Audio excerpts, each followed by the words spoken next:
Hi, I'm Richard Kurial, and I'm doing the next research on tap on Tuesday, March 5th over at the Pourhouse. The topic of my presentation and conversation is From Whence Good Things Flow, how alcohol built the West. Now, it may seem a little bit controversial, but it's designed to be so, I suspect. But my primary point is that alcohol in the West, and we can go right back to the beginning of Western civilization, but I'm probably going to focus more on events over the last 200 or 300 years, but alcohol has been the social and economic glue that has held this civilization together and has helped it move forward in the way it has to bring us in its way as an indirect and very critical factor the kinds of change and the kinds of development and the kind of world that we live in, both in its social component. People are, by their very nature, social.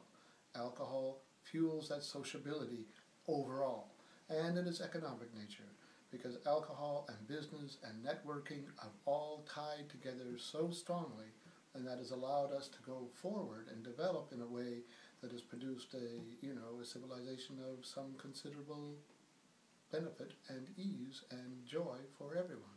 So, I mean, is this argument just as simple as alcohol makes talking to people easier? And what do you mean? Well, not so much as talking easier. I guess you could go back and say you go back to the beginning of the end of nomadic period. I'm going way back now. The beginning of nomadic periods and the transformation into an agricultural community. Well, agriculture produced crops. Crops were fermented. Crops were distilled. This product helped to bring peoples together and helped to build civilization. That's going way back. It has continued even into the world which we live in with the industrial and now the technological self-sustaining revolution. And alcohol has been a presence in all of that. And it has helped not just getting together, but it has helped people to understand the viability of taking risks, something they might, without the presence of alcohol, ever consider doing. Alcohol has hurt a number of people along the way, too. I'm not saying there's not casualties. I'm not saying there's not damage. That is why we have government regulations. That is, and understand those costs. But that is the nature of human beings. I don't want to get Darwinian about it, but some people don't manage it well. Some people go to excess. This isn't about excessive drinking. This is about what I perceive to be some of the more positive components and positive elements of alcohol on the development of Western civilization. For example, I don't know if we would even have the quality of health care that can provide for people who don't manage alcohol well. I mean, there have been dry periods, government-sanctioned dry periods. Did those coincide with dry periods of advancement in civilization? I was thinking of that. The irony of the dry periods is even during the dry periods, alcohol was in abundance. And just as an example, during the Prohibition era, yes, the consumption of alcohol, I'm talking in the United States again, the consumption of alcohol overall dropped. But one of the ironies and unexpected consequences is that alcohol consumption amongst women rose dramatically as a whole new social culture emerged with speakeasies and bathtub gin and things like that. And this salute, there was, in many ways, the